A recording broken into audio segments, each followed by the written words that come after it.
Aquí descansan nuestros seres queridos. Y aquí vendremos también nosotros, porque la muerte es biológicamente un fin inevitable. Todo lo que vive ha de morir.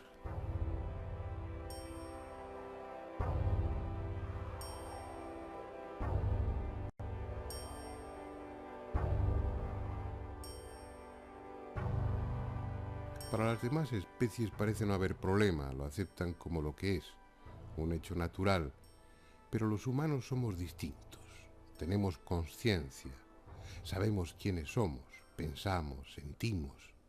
Por eso cuando alguien cercano muere, experimentamos tristeza y nostalgia por su ausencia. Una pregunta surge entonces. ¿Volveremos a encontrarnos? ¿Hay algo más allá de la muerte?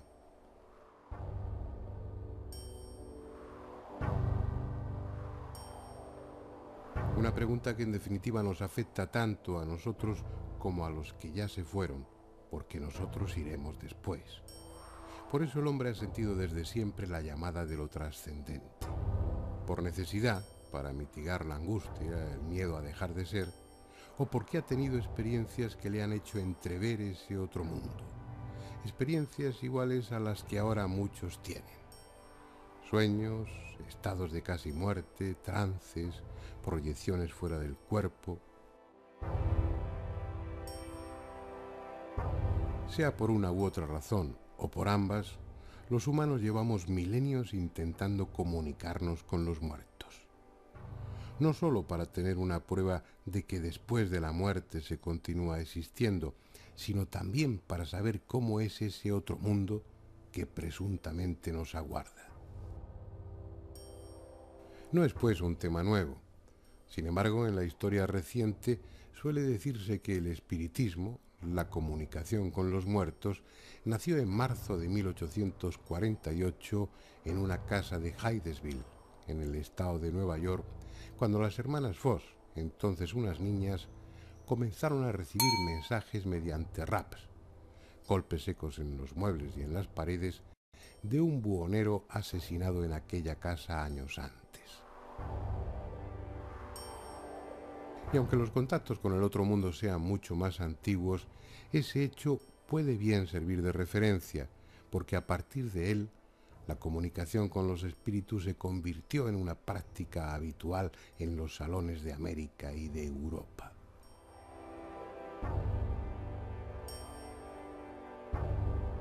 La moda pasó, pero da la impresión que desde el más allá, los muertos no se resignaban a esa ruptura del diálogo, y ya que los médiums y las mesas parlantes escaseaban, buscaron otra forma de comunicarse, la que alguien menos podía imaginarse, el magnetofón.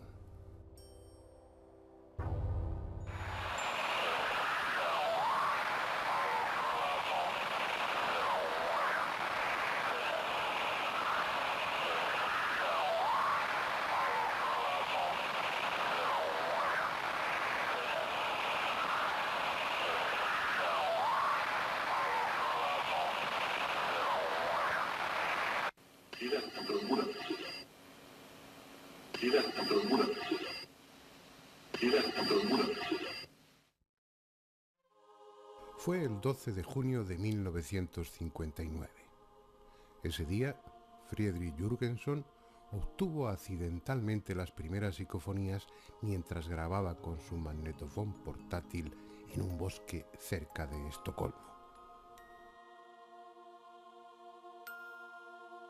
No era esa su intención. Trataba simplemente de grabar el canto de determinados pájaros para ambientar sonoramente uno de sus documentales.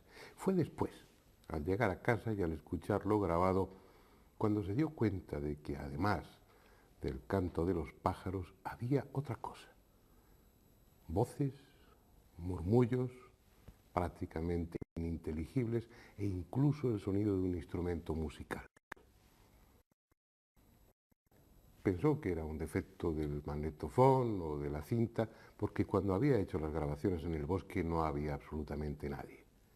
Sin embargo, en los días siguientes, y a pesar de las precauciones que tomó, nuevas voces aparecieron en la cinta magnetofónica y una de ellas la reconoció inmediatamente, porque era la de su madre muerta que le decía: Freddy, Freddy, mi pequeño Freddy. Se inició así una etapa apasionante, llena de logros espectaculares en un campo de experimentación totalmente nuevo, y también de sinsabores, por la incomprensión y por el rechazo que muchos investigadores mostraron ante algo tan poco científico como que desde el otro mundo los muertos quisieran comunicarse con los vivos. Pero eso era lo que realmente parecía. Aquellas voces no solamente se identificaban como personas fallecidas, sino que también usaban sus voces. Un solo ejemplo. Constantin Raudive, la figura más destacada en este campo, que a su muerte en 1974 dejó grabadas alrededor de 100.000 psicofonías, al preguntar en agosto de 1961 por Andrea, una amiga muerta, obtuvo inmediatamente esta respuesta. Sí, Andrea. Sí, Andrea. Sí, Andrea. Lejanas, apenas audibles, o como si tuvieran que apresurarse por alguna razón, las psicofonías solían y suelen reducirse a palabras sueltas o frases muy cortas.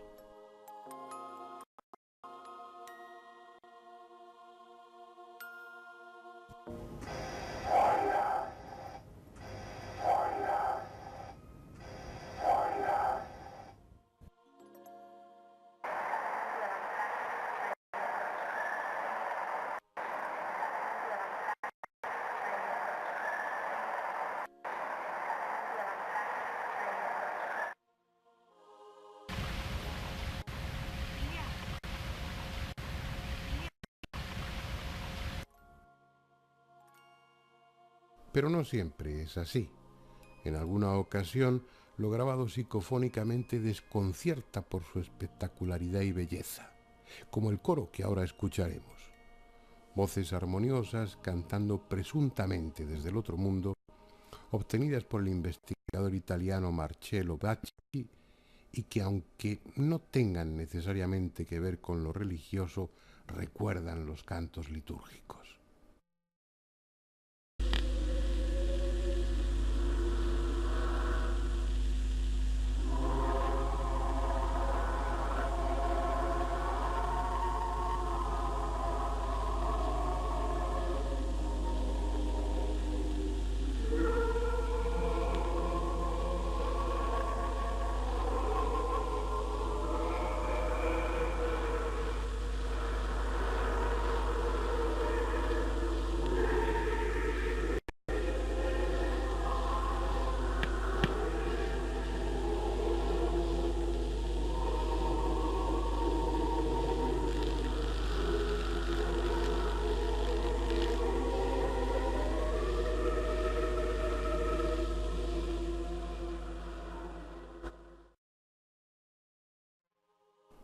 La que sí tiene un claro contenido religioso es la que grabó Pedro Amorós en un castillo templario.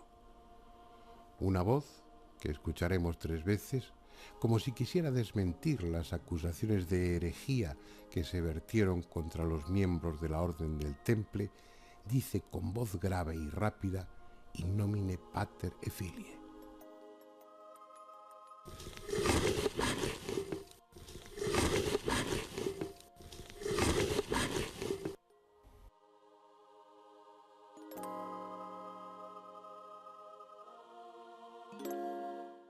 En teoría, cualquier sitio es bueno para grabar psicofonías.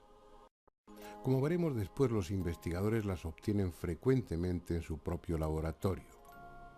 Pero los lugares donde se han producido hechos luctuosos o dramáticos parecen los preferidos cuando se hace investigación de campo. ¿Por qué? Puede que, como algunos sugieren, allí quede una especie de energía remanente, como si los sentimientos acumulados en el lugar favoreciesen los fenómenos paranormales. Puede también que todo se reduzca a que esos escenarios aportan un grado de romanticismo que estimula a los experimentadores.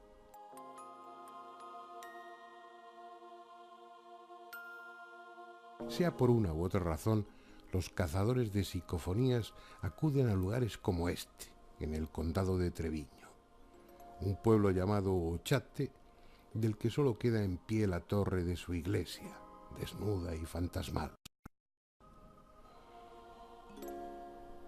Un pueblo de trágica historia, asolado por sucesivas epidemias que acabaron con casi todos los habitantes y del que los pocos que quedaron huyeron para no volver jamás. Muchos de los que, atraídos por su siniestra fama, han pasado la noche aquí, hablan de suspiros, de pisadas a su alrededor, incluso de agresiones por manos invisibles, y también han obtenido psicofonías. Oigamos un par de ellas grabadas en el interior de la torre. La primera requiere un oído atento, pero si se fijan, distinguirán una lejana voz femenina preguntando qué hace la puerta cerrada.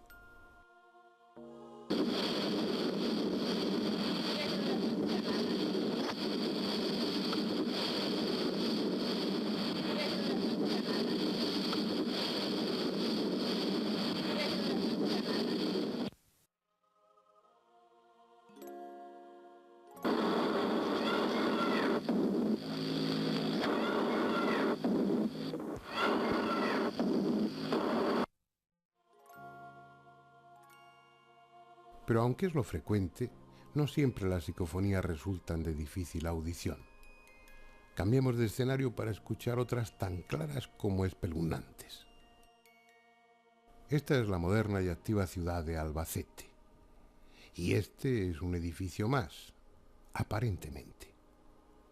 En él está instalada la Jefatura de Industria de Castilla-La Mancha, pero antes estuvo la Casa de la Marquesa, habitada en tiempos por doña Margarita Ruiz de Liori, marquesa de Villasante. Una mujer singular, en muchos aspectos adelantada a su época, de la que se dice que celebraba reuniones donde se practicaba la magia negra. En 1954 fue acusada de haber mutilado el cadáver de su hija Margot, así como de otros hechos siniestros, entre los que figuraba el sacrificio de animales. Tengan o no que ver con aquellos acontecimientos, lo cierto es que el moderno edificio ha sido teatro de fenómenos paranormales de los que el personal de las oficinas ha sido testigo en numerosas ocasiones. Por este motivo, un equipo de investigadores dirigido por Fernando Rosillo, José Luis Tajada y José Martínez, y dotado con un complejo material técnico, pidió y obtuvo permiso en 1998 para realizar diversas pruebas, entre ellas la grabación de posibles psicofonías. Y fue precisamente en ese tipo de fenómeno en el que obtuvieron resultados positivos y espectaculares.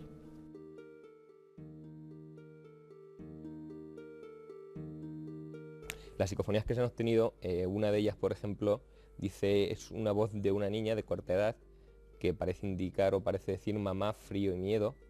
Es una psicofonía que después de los análisis que hemos practicado con una serie de programas que estamos utilizando, nos dan una confianza y una validez de un 100%. Otra de ellas, por ejemplo, decía, hay mucha energía, José.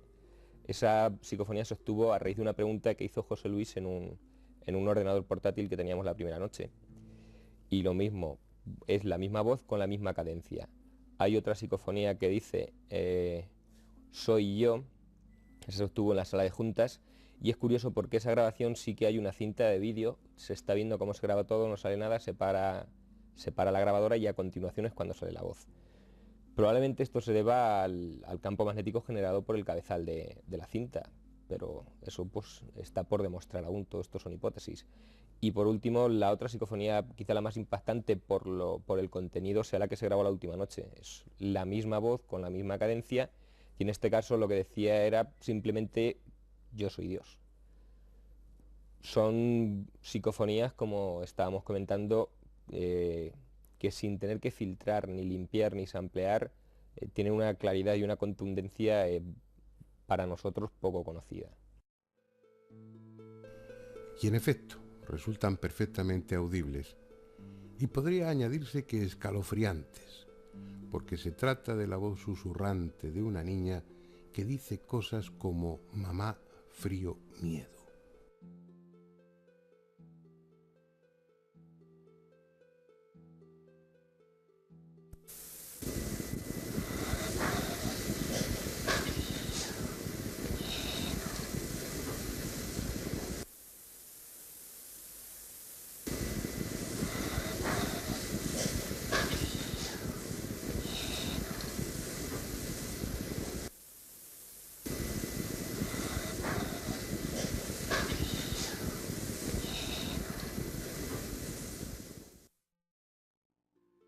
Una voz infantil venida quién sabe de dónde, que en otro de los momentos se acercó a uno de los micrófonos para decir que era ella.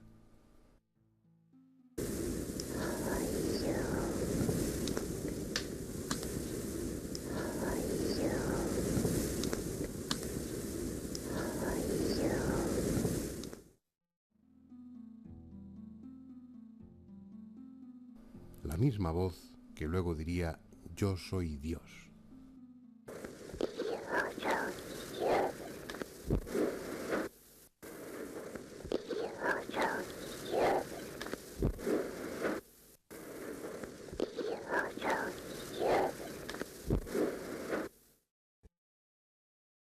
¿Qué son esas voces?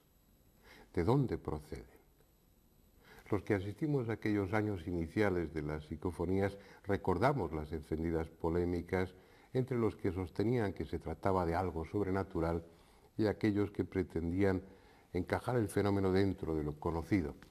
Se barajaron todo tipo de hipótesis. Obviamente se habló de grabaciones espurias, es decir, fragmentos de programas de radio o de televisión que por alguna razón quedaban registrados en la cinta.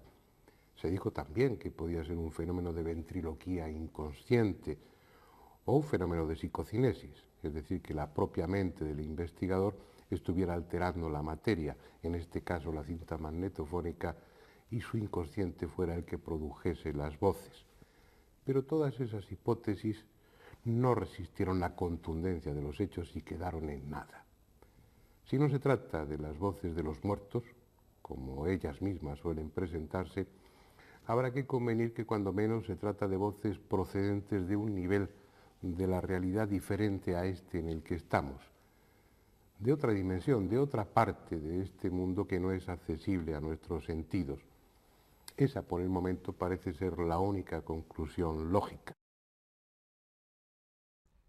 Si ante un hecho paranormal, como una parafonía de efectos físicos, o las caras de Belmez, técnicamente llamadas teleplastia,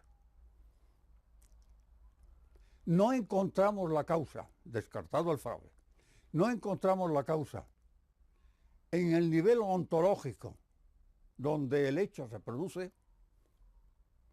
como no puede haber efectos sin causa, la causa tiene que estar en otro nivel. En cualquier caso, las psicofonías dan la impresión de ser una ventana que se abre a otro mundo. Una ventana a la que alguien se acerca para susurrar junto al micrófono o que grita desde lejos. Belmez de la Moraleda es un lugar especial. En una de sus casas vienen apareciendo desde 1971 rostros en el cemento del suelo. Figuras de tosca apariencia, impresionantes a veces y otras grotescas, que han despertado todo tipo de especulaciones, pero que en opinión de los que realmente las han estudiado, incluidos muchos investigadores prestigiosos, constituyen un genuino fenómeno paranormal, el más importante quizá en la historia de la parapsicología contemporánea. El por qué se aparecen sigue siendo un misterio, y no pocos las vinculan con lo sobrenatural, aludiendo a que esas casas se levantan sobre un viejo cementerio o al rumor de que en tiempos hubo allí un prostíbulo en el que se produjeron hechos sangrientos. En un lugar así, Aficionados y expertos no podían dejar de intentar obtener psicofonías. Y en efecto, en estos 30 años se han grabado centenares. Vamos a escuchar algunas seleccionadas entre las muchas que Pedro Amorós ha obtenido en sus viajes a la Casa de las Caras. La primera es una voz de mujer que llama a Ángela. Como el resto de las psicofonías, la escucharemos 2 o 3 veces.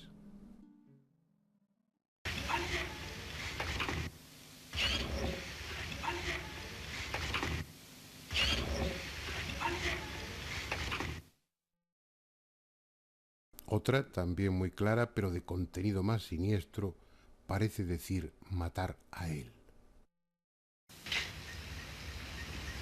Matar a él. Matar a él. Matar a él.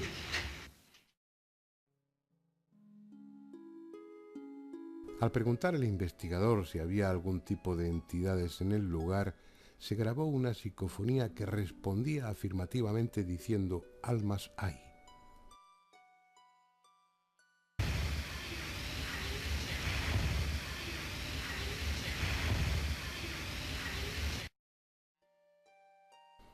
En otro momento, una de esas voces parece decir ponte la mano en la frente.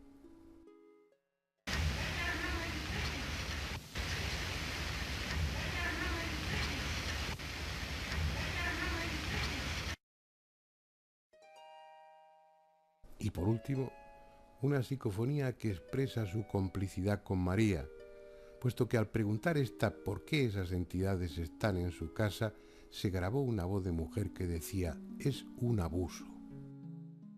Bueno, el por qué han venido aquí a mi casa.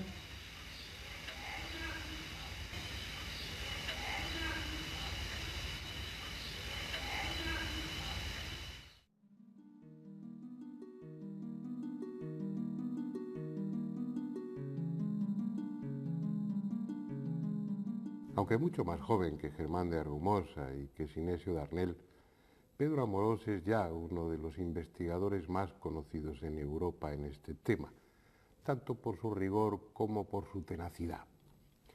Lleva unas 40.000 psicofonías grabadas y gran parte de su experiencia la ha recogido en un libro, Psicofonías, Voces del Más Allá, donde entre otras cosas describe la técnica más adecuada para grabar estas voces, tanto en la investigación de campo como en el laboratorio. Así pues, bien puede ser él quien nos ilustre sobre la mejor forma de hacerlo. Pues para grabar una psicofonía la técnica más simple que hay es un simple magnetofón de estos de reportero que utiliza normalmente la gente. Eso sí, con un micrófono conectado con un cable, ¿no? Esto nos da un registro y aquí se pueden grabar psicofonías y hay muchísima gente que ha obtenido psicofonías verdaderamente espectaculares con esta técnica, con un simple magnetofón, un grabador. Yo al principio utilizaba un grabador, un pequeño maletín pequeñito de plástico y me iba por ahí a intentar conseguir psicofonías en casas encantadas o que se decían misteriosas, ¿no? Y así obtenía algunas de las imágenes más curiosas, grabaciones más curiosas. Claro, luego utilizas aparatos como de bobina abierta o incluso los ordenadores que te dan un espectro, un ancho diferente de grabación y gracias a eso las psicofonías son más claras, más inteligibles y se puede trabajar mucho mejor con el sonido, evidentemente. No es lo mismo caminar por una autopista que por una carretera comarcal. Evidentemente la técnica es así de sencilla, la técnica es muy sencilla, es simplemente conectar un magnetofón, un pequeño grabador, aunque sea portátil, con un micrófono, una cinta virgen y bueno, pues intentar grabar al máximo volumen que se pueda, dejar unos minutos de silencio y esperar en esos 2 o 3 minutos intentar hacer alguna pregunta o algo por el estilo. Después, con todo el silencio, por supuesto, después rebobinar esto y escucharlo grabado. Es tan sumamente sencillo que cualquiera puede realizar este tipo de grabaciones y este tipo de experiencias, ¿no? Sí que tengo algunas grabaciones curiosas. Evidentemente, pues como normalmente estoy realizando este tipo de investigaciones psicofónicas a lo largo de todos los fines de semana, pues algo he obtenido. Sin embargo, una de las más curiosas que recuerdo fue una que obtuve en el Santo Sepulcro, en Jerusalén.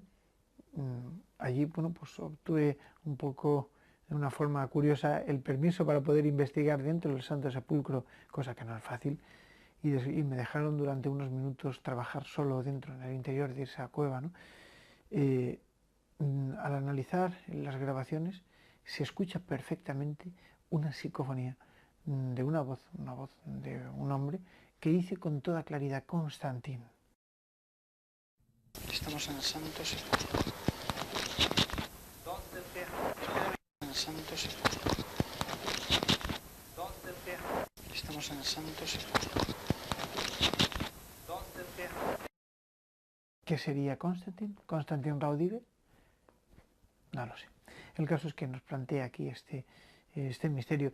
Para mí es una de las psicofonías más curiosas y que desde luego, bueno, pues por su claridad y evidentemente por el lugar donde fue grabada, para mí es importante. Es esa la duda que siempre queda flotando en el ambiente. ¿Son quienes dicen ser? ¿Realmente los muertos, nuestros muertos, están intentando comunicarse con nosotros? ¿O acaso, sin proponérnoslo, hemos abierto una brecha en el muro invisible que separa esta realidad de otra, en la que hay de todo, incluso almas? ¿Por qué no utilizar ese nombre? Almas que no saben dónde están.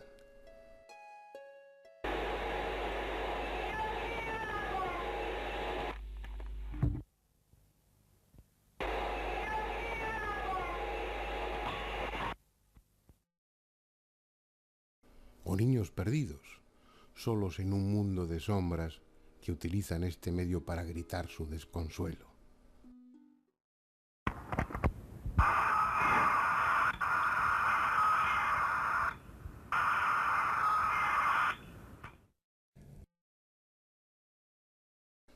Una brecha por la que se cuelan en este lado y comentan lo que ven. Como esta, en la que una voz, grabada en un magnetofón puesto en marcha con temporizador en el laboratorio vacío de Sinesio Darnell, deja constancia de que estuvo allí y no había nadie. Hoy nadie.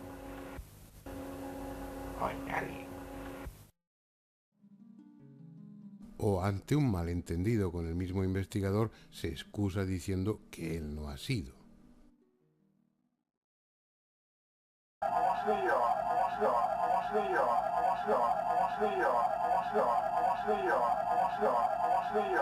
Te lo puedes entender perfectamente, ¿no?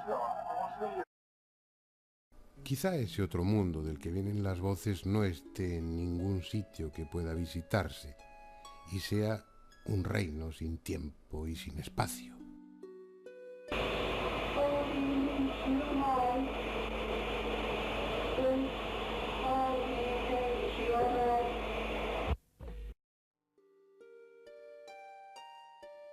Pero estén o no en otra dimensión, sean muertos o entidades de otra naturaleza, lo que la experiencia de estas últimas décadas viene a decirnos es que ellos quieren comunicarse con nosotros y han encontrado en la electrónica un medio limpio y eficaz para hacerlo, porque por asombroso que resulte, ya no solo dejan oír sus voces, sino que desde 1985 nos permiten ver sus rostros a través del televisor y últimamente de la pantalla del ordenador.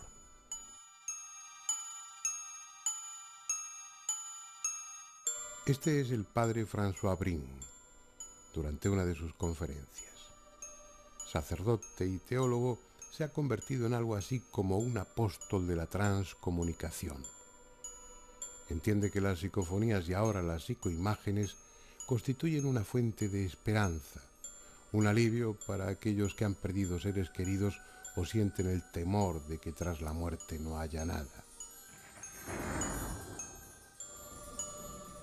En sus charlas muestra un vídeo donde se recogen muchas de las psicoimágenes de los primeros años obtenidas por Schreiber y el llamado Grupo de Luxemburgo.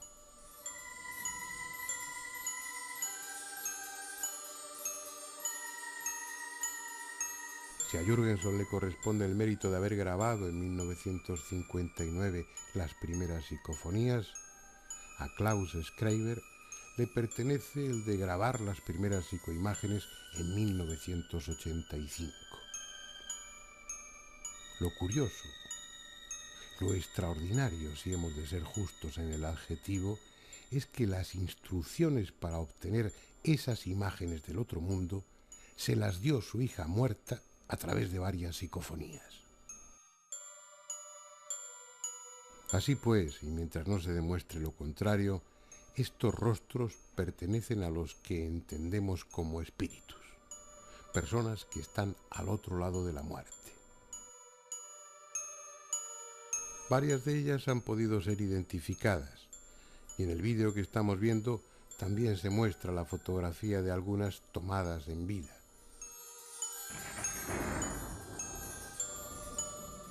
Por ejemplo, esta es la imagen fantasmal, valga la expresión, de quien parece ser un religioso, captada por Schreiber.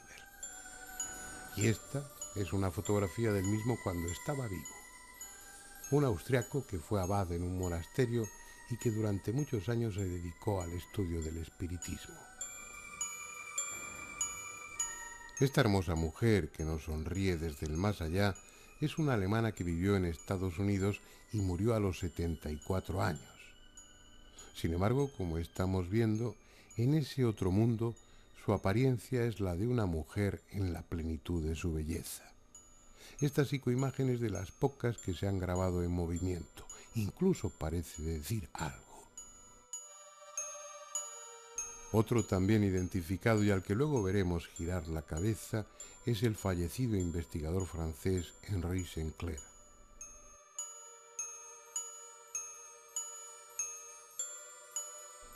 Pero siendo todo ello desconcertante, lo más insólito es que algunas de esas imágenes muestran un mundo similar a este, con objetos, mar, paisajes, animales.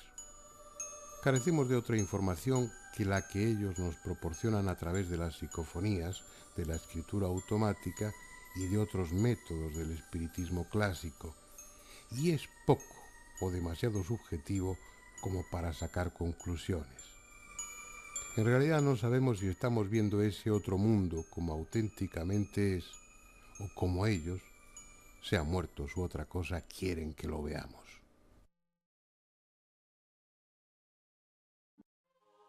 En todo caso, y dejando aparte los inevitables fraudes, estamos ante un fenómeno de extraordinaria importancia. La técnica nos ha proporcionado un medio que nadie había imaginado para ponernos en contacto con otro plano distinto de la realidad. De momento son solo imágenes, generalmente inmóviles y silenciosas, pero llenas de dramatismo, incluso sobrecogedoras como las que ahora vemos, obtenidas por un grupo de Tenerife en 1988 y que después de estas experiencias iniciales no volvieron a conseguir.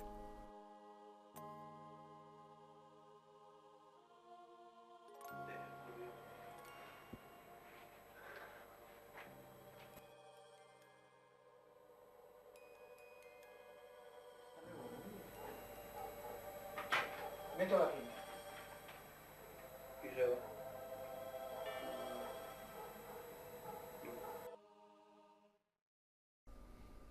En cierta medida lo que estamos viendo es excepcional. Lo habitual es que las psicoimágenes se limiten a rostros estáticos, desenfocados o deformados, en ocasiones difíciles de reconocer y que aparecen en un solo fotograma, en un solo frame del vídeo grabado. A cambio, la técnica es en principio tan sencilla que cualquiera puede intentarlo.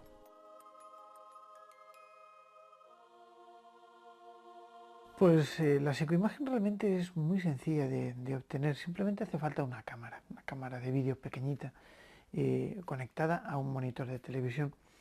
Y entonces lo único que tenemos que hacer es enfocar el monitor de televisión con la propia cámara.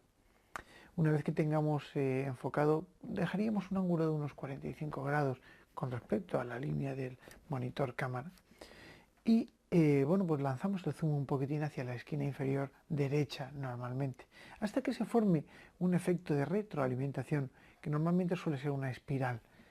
En esta espiral, nada más conseguir este efecto que nosotros le llamamos retroalimentación, pues ahí lo único que hay que hacer es intentar obtener estas psicoimágenes. Es muy buena la técnica de utilizar una cámara conectada al ordenador y el ordenador que puede registrar todo lo grabado, porque así podemos examinar sin ningún problema todos y cada uno de los fotogramas, frames que componen la grabación de estos segundos de filmación, ¿no? Y esto es muy, muy útil. Otra cosa sería utilizar el vídeo, ¿no? Que también es un sistema un poquito más arcaico, pero evidentemente bueno, pues muestra la antigua usanza del tema de las psicoimágenes. Lo que pasa es que, claro, los cabezales del vídeo peligran, ¿no? Porque 10 segundos son 240 y tantos fotogramas.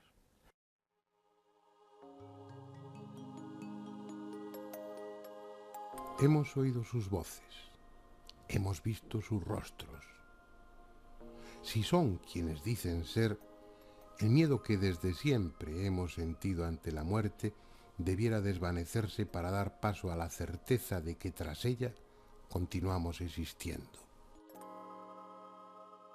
Sin embargo, siendo mucho lo que se ha avanzado en este campo, no es suficiente.